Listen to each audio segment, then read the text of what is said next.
Hello, Giants fans. Welcome to Giants Baseball 101. I'm Gabe Vaughn, your host. It probably seems like I said enough about this, but I mean, just in a new way today, we're going to consider the whole irony of the contract guarantee through 2026 that the Giants have agreed to with Farhan Zaidi. And first of all, just to get started, you think of the kind of team that the Giants have been under Zaidi, and I'm not talking about a good or a bad record here. Just this relates only to their philosophy. It's the fact that they've been so reluctant to sign players to long-term, multi-million-dollar deals. They just haven't gone about it that way. And I mean, they were considering doing it with quite a few players last offseason, but only problem is they didn't get around to it. But they just haven't been a team that really goes about locking down long-term commitments. And obviously you see the risk that they're trying to avoid there. But also, I think that you kind of miss out on just opportunities sometimes to get the highest level guys, because that's exactly what they're looking for. But yeah, the Giants under Farhan Zaidi, that's just been something major with them that they've avoided doing just a lot. They've been avoiding these kind of long-term contracts with players, and I'm just, don't get me wrong here. I mean, for a team to just go about roster building in a way that does give a lot of turnover and just focuses on signing guys for a few years at a time, if you're able to work with the high rate of turnover in the relation between your team and the free agent market, there's nothing wrong with that if you're able to work with it and consistently keep your team a competitive one and keep the good talent on your roster and find ways to add the best players. If you can consistently do it, then it's not a problem. And yet, have the Giants been in the playoffs the past couple of years? No, they haven't. They've been a team that's just hovered around basically being mediocre. And you just look on the roster, and it really isn't a surprise, because they're filled with mediocre players. So obviously you can tell then that something about this is just not working. It'd be fine if the best guys in the game were willing to just sign contracts that didn't last super long, but if you're seeing what the Giants are doing here, it's missing out. And it's led them to go after the wrong free agents. It's not this thing that you could probably call playing it safe. And yeah, there's risk. The more money, the more amount of years you commit to a player, the more risk there is. But what could just be seen on the outside as playing it safe financially with the Giants has cost them, because the roster gets loaded with mediocre players. That's the way it is. But it's something the Giants are so afraid of doing, signing guys to long-term deals. If that's something they stay away from so much, guess what they just did with their president of baseball operations, who's orchestrating this whole philosophy and whole system that isn't working. He's been signed through 2026.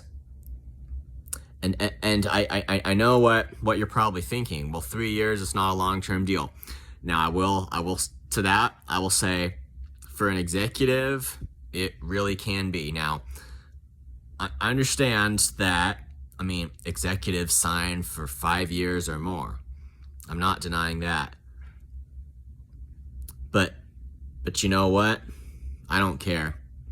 It's a long-term deal for this particular situation, and that's what matters. It's a long-term deal when you're in a situation where your president of baseball operations hasn't been really getting things done and is looking to get things done to get the team competitive for next year, but just has something to prove there. And I think the managerial change was great. I mean,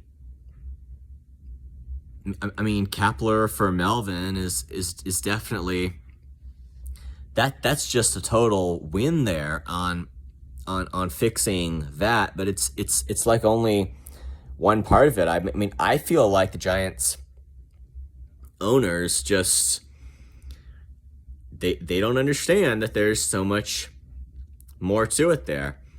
And they just guaranteed that Zaidi be on through 2026. The only point here is that that could be the ultimate blunder in giving a long-term contract, because I don't care. I don't care how it relates to average. I don't care how it relates to anything else. That's a long-term deal for the current situation. In my book, that is a long-term deal. And it's, if the Giants would be likely to blunder doing it, this is where it might happen. Don't get me wrong, Zaidi might turn everything around. He might bring the Giants to a championship, but I mean, it's just, we got to see it before I can really believe it, honestly. So they can't sign players to long-term deals that will improve the roster, because I guess they're afraid about the risk and the financial commitment and all that. And yet, even when they see that that's not working,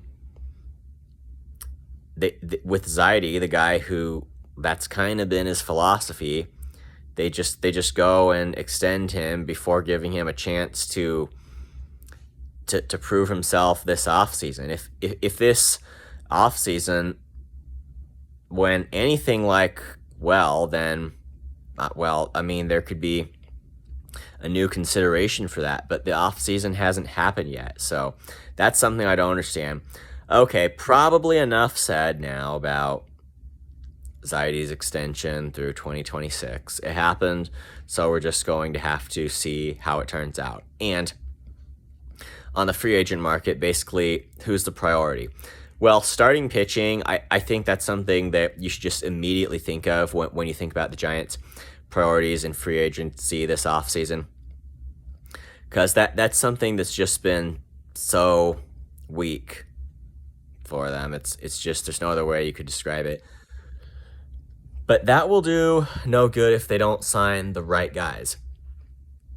And I know I mentioned Clayton Kershaw before, but he's having shoulder surgery, so I'm just saying now that it probably should rule him out if he's asking anything like a lot of money. They should keep their focus on guys who are healthy. I mean, Kershaw would have been a great option, but unfortunately, he had to have shoulder surgery, and it's just sometimes that happens. Now, who could the Giants get to potentially bolster their starting rotation? The list is there on MLB.com. Like, you can look it up. There are free agent starters that are top-level guys. If the Giants were to pursue someone like Blake Snell or Sonny Gray, I think those would both be great options. And the Japanese pitcher, Yoshinobu Yamamoto, he would be a great option as well. He's young, and he's expected to make an immediate impact in the big leagues. I mean, Yamamoto's the kind of player that you just don't want to miss out on. And if the Giants can really keep their eyes on him and just be ready with the right kind of offer that could really, that could really bolster their rotation. That's what they need to do. They should look to potentially sign like 2 starting pitchers at least. Of course, we don't forget the rest of the free agent market. I think particularly of relief pitcher Josh Hader. He had like a tremendous year in 2023. Something like a 1.30 ERA. So, that's really just great. If the Giants could sign him, he could be their new closer. It's not that Camilo Doval has not been good at all, but I feel like he hasn't always been good in the situations when the Giants need him to the most. So what they can do, and this has to be a priority for them, I'm just going to be, I really am going to be bold enough right here to say that Hader has to be a no-miss for the Giants.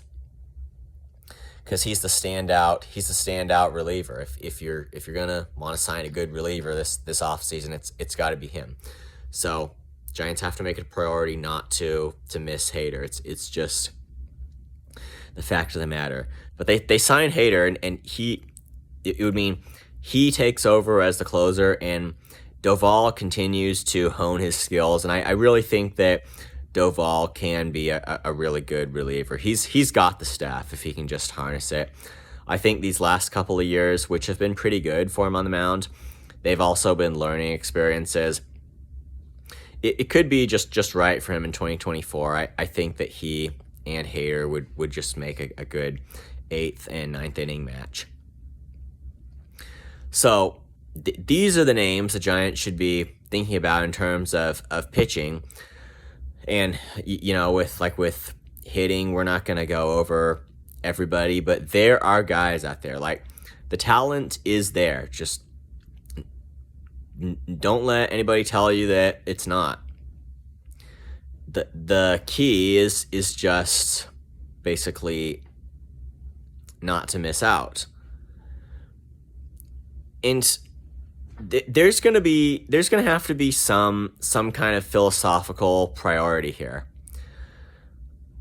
I'm just gonna give one example here. Alex Cobb, he was an all-star for the Giants in 2023, but now he has a hip injury that's, I think he decided to have surgery for it. It's gonna keep him out for a while, maybe 1 or 2 months into the 2024 season. Then when Cobb comes back, there's no way of knowing will he return to his elite performance or not. And sometimes injuries like that, you just don't. There's a high possibility that it will affect his performance in the 2024 season and that it might not be his best. So I just have to say here, if bringing back Alex Cobb for the Giants is anything. And I think I can't remember exactly what it was, but I believe it's a club option to have for him. I know it was either that or a player option, but I do think it was it was either that or I'm not sure exactly what it was. But if they're thinking that Cobb's just gonna fill a hole in the rotation and that just in any way crowds out the good, healthy free agent pitchers on the market from being foremost in the Giants' minds, then that's just where something's twisted around. You really sign the wrong. You can really sign the wrong type of free agents when you don't have the right focus, and it's just top level guys are right here on the market. And I just, the goal today was just to basically go over a few examples. So about Shohei Ohtani, it would be a lot of money for him, and it could be that $600 million with the competition there's going to be. It could be that's what it would take to get him over a period of maybe like 10 years or so. And it's just there's no kidding what that actually means, you know. And is there a risk? Well, yeah, absolutely there is. And Ohtani's not even going to be able to pitch in 2024, which we know that his bat alone, if he was DH every game, never pitched, never played any defense, did nothing but hit, he'd be a great player. And then he should be pitching after that. I will just say, if you're wondering whether I think that when Ohtani returns to pitching, he's going to be at full elite performance, answer to that's yes. Absolutely. I'm not worried about him at all. But there always is theoretical risk. Got to get over it. I guess that's where we stop for today. Thank you for watching. This has been Giants Baseball 101. Please subscribe if you haven't. Also, please leave your questions and comments. You know where to do it. I'll see you next time on Giants Baseball 101.